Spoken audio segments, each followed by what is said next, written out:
Hey, Seattle Kraken fans, Erica L. Ayala here, your host of Locked On Kraken.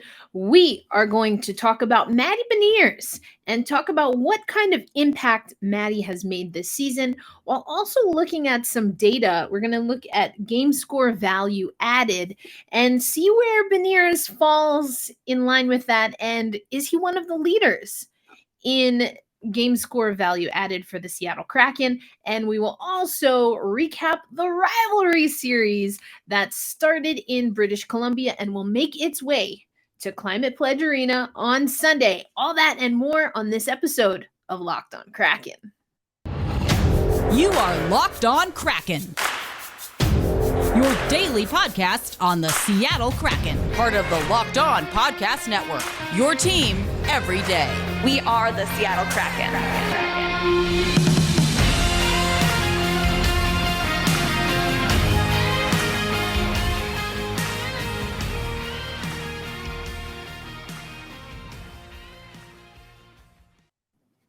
Hey, what do you say, Seattle hockey fans? Welcome to another episode of Locked On Kraken. We appreciate you making this daily Seattle Kraken specific podcast a part of your daily listen. We even love those who make it their first listen of the day. So I talked a lot about Brandon Tanev and Yanni Gourde yesterday. I used some stats from Natural Stat Trick, and we're going to talk about them again today because I'm going back into the stats, and my eye test is being proven correct by the statistics. I always love that.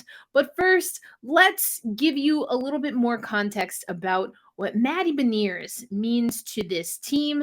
Kate Shefty for the Seattle Times has an article came out yesterday. Kraken's Matty Beniers making tremendous plays in first full season. Again, this is for the Seattle Times. I love this. I love this opening line right here. I feel like I've said this a handful of times on the Seattle Kraken podcast. So here we go. Quote, "Through 26 career NHL games, Matty Beniers has played like a missing piece for the Kraken on both ends of the ice." Kate, I couldn't agree with you more. And then she goes on to say in the very next sentence, and this I think is very apropos to where we are right now, "Every game won't be one for the books. But Coach Dave Haxtell has repeatedly referenced the 20-year-old rookie's uncommon confidence." This is now Kate quoting Dave Haxtell. "He's a young centerman in this league. His effort and his intentions are outstanding. His confidence is a real strength. Playing up the middle, you have so many different responsibilities. With and without the puck, he's got outstanding instincts. That doesn't mean there's not going to be different challenges when you're on the ice consistently against other teams' top players, but he's ready to handle that growth." I love this. Matty Beniers, I think we have not seen the point per game player that we saw early on. I think that's okay. That being said, he's still finding ways to impact the game in other ways. And I love that. I absolutely love that. And this is what Yanni Gourde, who I have been telling you, and we'll talk about Yanni Gourde a little bit later in this episode. I've been really high on how Yanni Gourde and Brandon Tanev have been playing. So let's go to Kate's article. This is what Yanni Gourde had to say about Matty Beniers. "I would probably be in the corner because I overskated it." Now, this is talking about a specific play. You can read the article, but this is the piece that I think is important. "He knows where to be. He makes tremendous plays, heads up plays all the time." And then Kate talks about practice. Yes, a little reporting from practice. I told you the Seattle Kraken had a bit of an extended practice. I love that. They have practice today. I love that. It's not optional, wasn't optional either time. I love that. Anyway, I digress. Kate writes, here we go. "After Kraken practice Tuesday, Beniers brought up his team -9 plus minus rating. He's been on the ice for 9 more goals against than for in certain situations. It's a stat that doesn't tell the whole story, but he's heard about it. We're winning, so is his response to that. That's not the best. Outside of that, I think I'm playing a lot better in the D zone. I think that's helping me get to offense faster. And Gourde agrees by saying he's actually worked on his defensive zone game so much. You can see his improvement. And I've talked before, and I love that we got some reporting from practice because we didn't get any player quotes for those of us who are not at practice. We didn't get any player quotes. So that's why I really liked this Kate Shefty article. But this goes on to just talk about how smart Matty Beniers is. Is he doing everything flawlessly? No. No, and I've noticed it, and I think we've noticed that production offensively also. We haven't seen a Matty Beniers point in a little while, but if you watch the Seattle Kraken games, you do see that he makes impact. He's making an impact on the game, which is what I love. And for a teammate like Yanni Gourde, who's working so hard, we talked about some of the puckmoney.com actually stats, which Kate talks about in this article. And Yanni Gourde is a player that's giving you action and doing positive things to impact the game in all 3 zones. And so if Yanni Gourde is noticing that, if he's taking the time to acknowledge, and I mean, Kate obviously wrote this article, so wanted to talk about Beniers, but if he's identifying that, I think that's a good thing. He's blocked 12 shots. He sits 44.4 on the faceoff dot, and he's right in between centerman Yanni Gourde, 46.1, and Wenberg, 43.5%. So he's in the mix here. He's definitely in the mix. And then Kate goes on to say, two-way play is often a work in progress for young centers. Same goes for Beniers, but he's already one of Seattle's best forwards at helping the defense move the puck out of the offensive zone. I agree with this. I have noticed that he has been turned over. He's been essentially stripped of the puck a little bit more often than we were seeing earlier. That, I think, is also team scouting for Matty Beniers. I mean, I talk about Matty Beniers all the time on this podcast because of the way he impacts the game. So as the scout comes, he'll start adding other things to his repertoire. I've talked on this show about how Matty Beniers is amazing. He's amazing at being able to improve every day. So, and then I mentioned this is where Kate closes. His almost point per game pace after joining the Kraken in mid-April drew considerable attention. And Gourde, again, talking about Matty Beniers from Tuesday's practice. I love how Yanni Gourde answered these questions about Beniers. I'm sad that I didn't get to hear it firsthand, but I love Kate Shefty's reporting on it. This is what Gourde had to say as we close out this article. There's not a lot of players like him. He's done a tremendous job in his first almost 30 games. He's very involved. He loves to be a part of every conversation. So that lifelong learner, I've talked about that before on Squadcasts and on this podcast. He is going to make mistakes. He's still very much a rookie, but that he's energized by the opportunity to get better. He has what in basketball a lot of people call the Mamba mentality, which of course comes from Kobe Bryant. Now, I will be honest with you. I was never the biggest Kobe Bryant fan. I thought his fandom kind of superseded people's conversations as far as the tactical skill of what was happening on the basketball court. That being said, that's not who Kobe was. That's who Kobe fans are. Kobe Bryant was a student of not even just basketball, but of excellence. I think Matty Beniers has some of that in him. We are going to keep this train rolling. We have some other things to talk about, including Yanni Gourde and Brandon Tanev. That's my new favorite combo and impact players.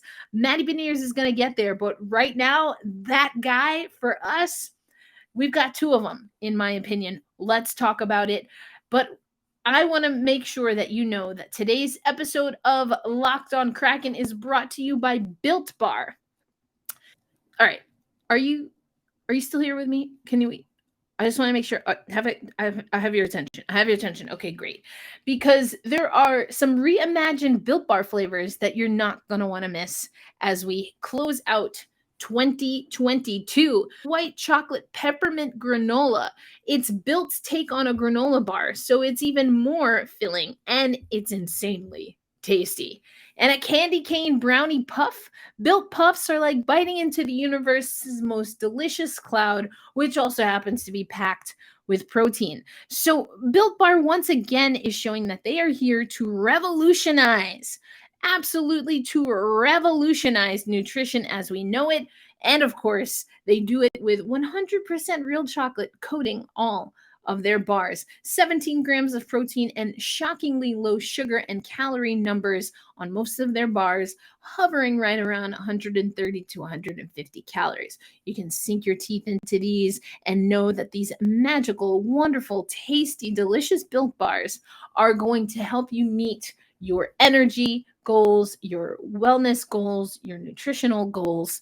So you got to try it. You will get 15%, 15% off your order right now if you use promo code LOCKED15 at built.com. Again, candy cane brownie, chocolate peppermint granola, the cookie dough topper. Oh my goodness. All of these delicious flavors that will get you in the holiday mood. So go to built.com, use promo code LOCKED15 for 15% off your next order of Built Bars. Happy snacking. As always, I want to thank you for making Locked On Kraken your first listen of the day. I'm your host, Erica L. Ayala, Built Bar fan. But once you finish up, maybe grab a Built Bar as a snack. Make sure you also head over to listen to Locked On Sports today. That's going to give you the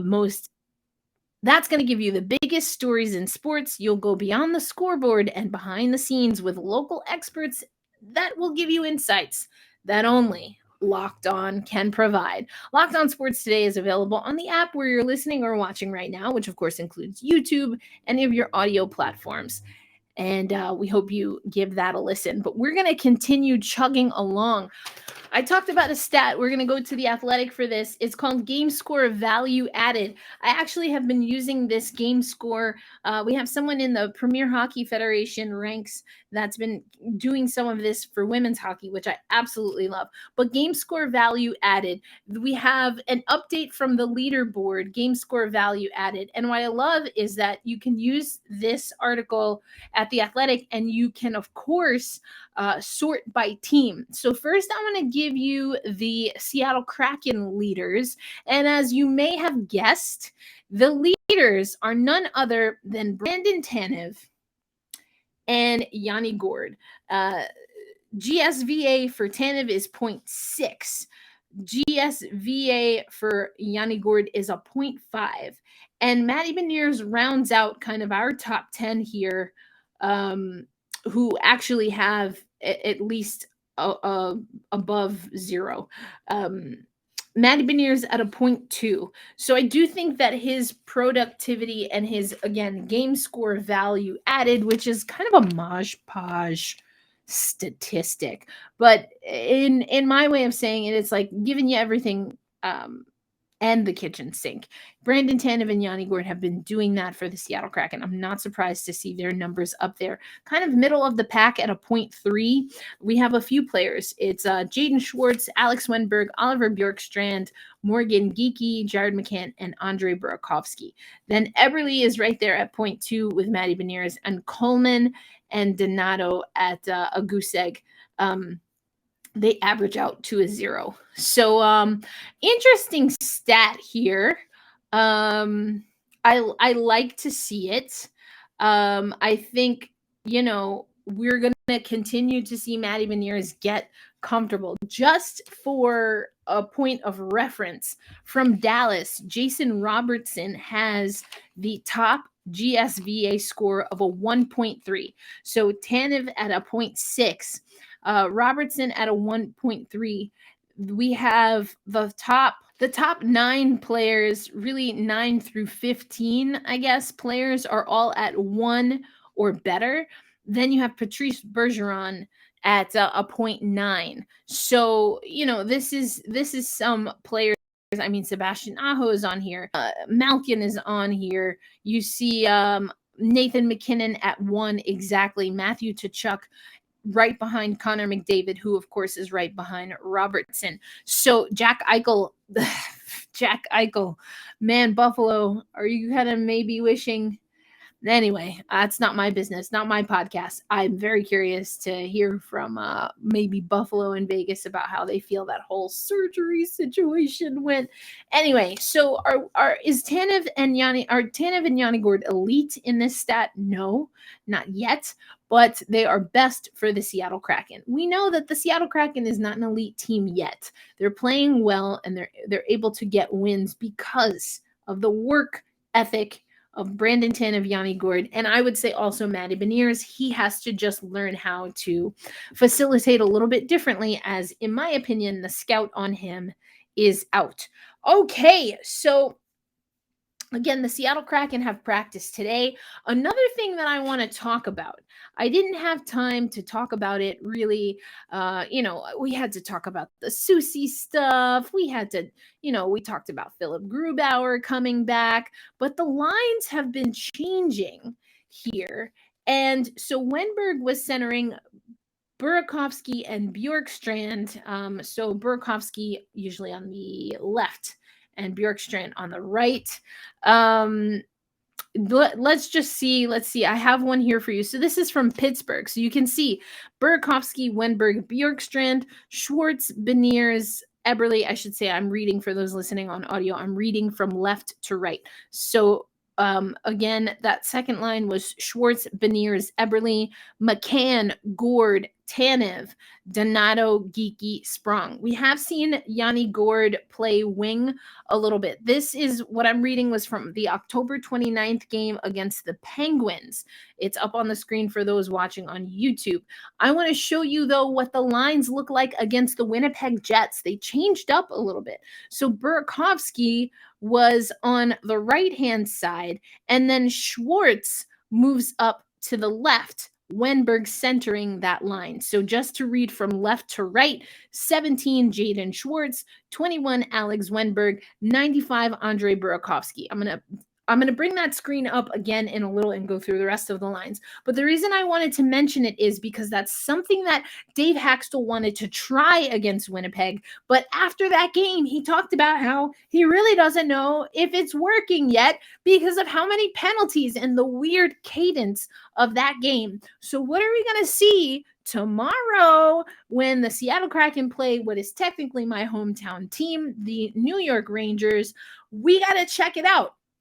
But let's take you back to these lines. I'm going to read through the lines, and also I'll read the D pairs because it's worth noting. Of course, Jamie Alexiak out with a lower body injury. Okay, so the second line is on the left, going from left to right.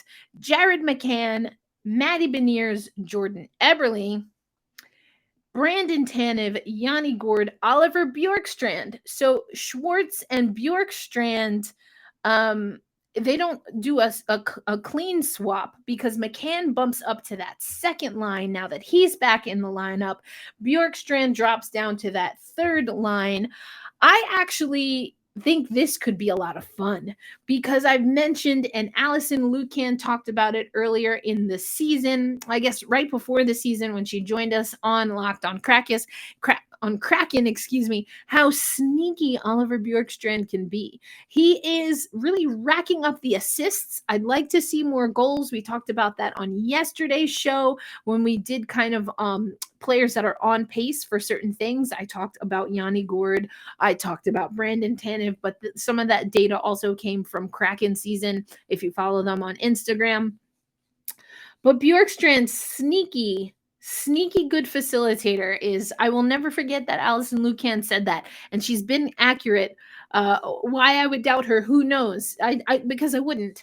But I would like to see maybe a few more goals. I don't know that he gets more goals, but I think he can definitely facilitate more goals for Yanni Gourde and Brandon Tanev. And so while generally speaking, as I show this up on the chart again, just to close this out, Ryan Donato on the left, Morgan Geekie in the middle, and Carson Coleman on the right-hand side. That was the fourth line for the Winnipeg Jets on Sunday. I do want to talk about the defensive pairs. We'll get there in a minute. I like this.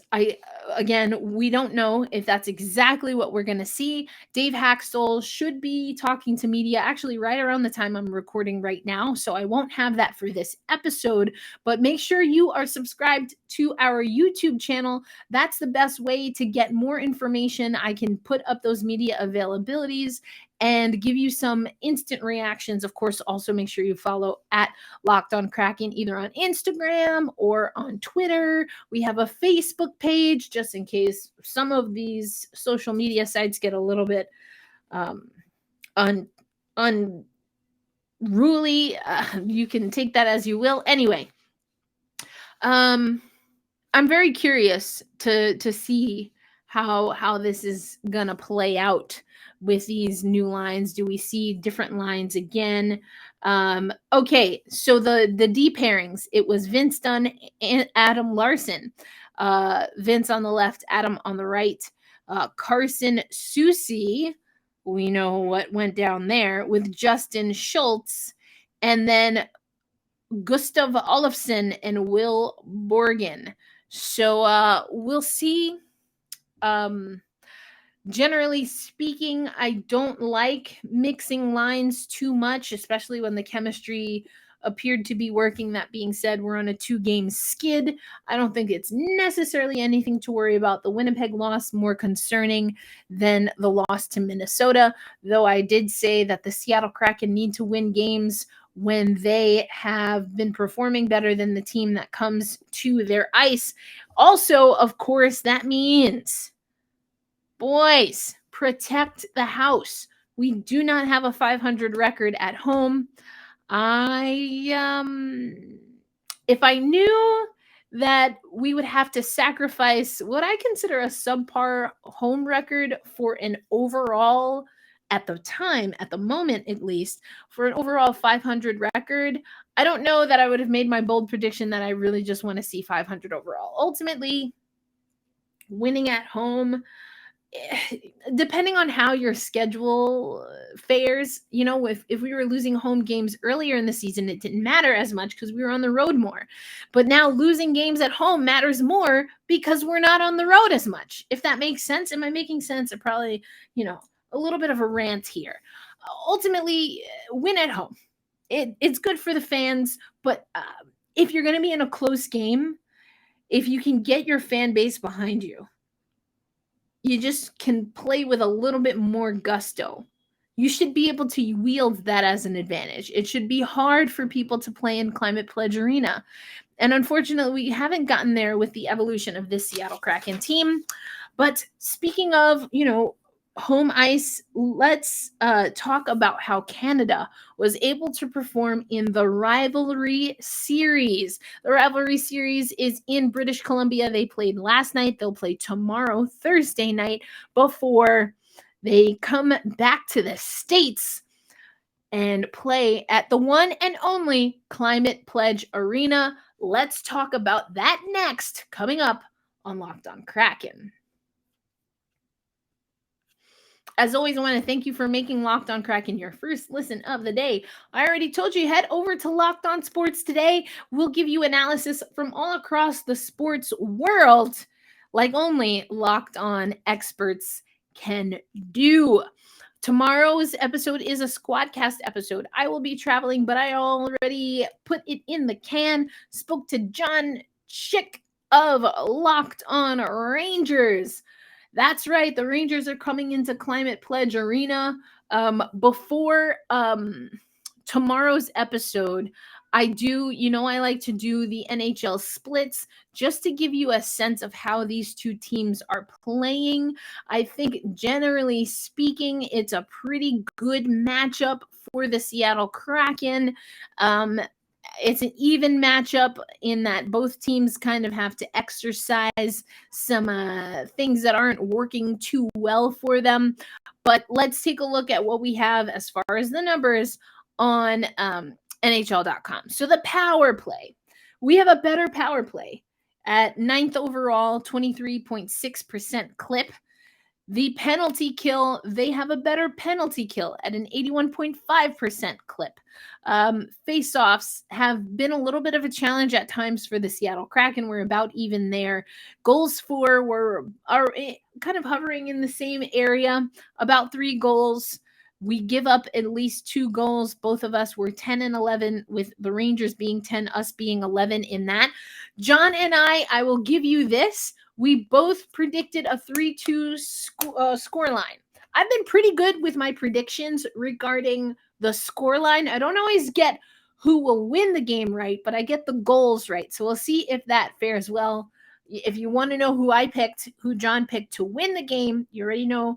Either way, we both think the winner is going to score 3 goals and so this, we'll see how that goes. But of course, listen to tomorrow's episode of Locked On Kraken featuring Locked On Rangers podcast host John Schick. So I think it's going to be a good one. I hope you enjoy it. We have a lot of conversation that I think both fan bases will love. You see, we talked about Shesterkin and Jones. We'll see what everything looks like for tomorrow. Grubauer is making his way back, though. Again, I'm recording this at the time. I don't have access to what Dave Haxtell and the players have said after practice. I don't even think they've gotten off of the ice yet. So I don't even know if they're on the ice yet. No, they're not even on the ice yet, or just about to get on the ice. Anyway, so listen to tomorrow's Squadcast for our thoughts on that. We're going to close the show, though. It was a good one between the United States and Canada. I told you that the U.S. national team, they were using Kraken Community Iceplex as their training ground before going up to British Columbia for the first 2 parts of the 2022 Rivalry Series, or the back end of the 2022 Rivalry Series. This one was a shootout. Oh my, and Nicole Hensley, I have a call that I use in women's hockey. It's called the tippiest of toes save. That's when the skate blade is the only thing that stopped a puck from going in and giving a goal. Nicole Hensley had a tippiest of toes save, not just in general, not just in the shootout, but against arguably the best one-on-one player for Canada, Marie-Philippe Poulin. She stopped the Golden Girl herself. Wow, that was a good one. So power play. The power play, 7 opportunities for Canada on the power play. Sounds like the Seattle Kraken playing Winnipeg. Holy cannoli. The United States went 1 of 4. That's got that. If you're rooting for Canada, that's you got to fix that. You got to be better on the power play. The first power play unit for Canada is Sarah Nurse, Marie-Philippe Poulin, and Brianne Jenner. As someone who watched that line, they were a full line, so not a power play unit, but watching that line in the Olympics, whoa. So they mix up the lines a little bit here. Troy Ryan is the head coach for Canada. We'll see if they make any adjustments. What I will say is the young dynamic duo of Lauren Gable and Elizabeth Giguère, who I believe have Sarah Nurse centering that line. Fantastic to watch. I call Premier Hockey Federation or women's hockey games. Elizabeth Giguère and Lauren Gable are on the same team with the Boston Pride. And I could not stop talking about them. I couldn't stop talking about them. My good friend Mike Murphy wrote about this for the Ice Garden. Check the show notes. We'll have the link there for you. But let me just read a little bit of what Mike says. We can file this one under surprising to absolutely no one, but that doesn't mean this hasn't been a joy to watch. Why is it surprising to absolutely no one? Individually, these are two wonderful players. Individually, both Patty Kazmaier winners. Individually, phenomenal, but they have chemistry and history from Clarkson, now with the Boston Pride, and now with Hockey Canada. And it's fantastic to watch. I get to I got to call their first two games in the Premier Hockey Federation, and you would have thought that these two just grew up passing the puck to each other. It was fantastic to watch. So that's our show for today. We have a game day tomorrow, so I hope that you enjoy. Tomorrow, I will be on the road. I will be traveling to call some women's hockey games. Premier Hockey Federation is back in action this weekend, and more playback watch parties. We'll be watching Friday's game. That's the that's the Boston Pride versus Minnesota Whitecaps. And then on Saturday afternoon, these are Eastern Standard Times. It will be Toronto 6 at Metropolitan Riveters. Of course, I will have all of that information for you until tomorrow, where you get our Game Day Squadcast with John Schick. My name is Erica L. Ayala. I am your host of Locked on Kraken. Be kind to yourself and to one another. Hold fast, stay true, and let's go Kraken! As far as the rivalry series, I'll leave it up to you to decide who you want to root for. Peace!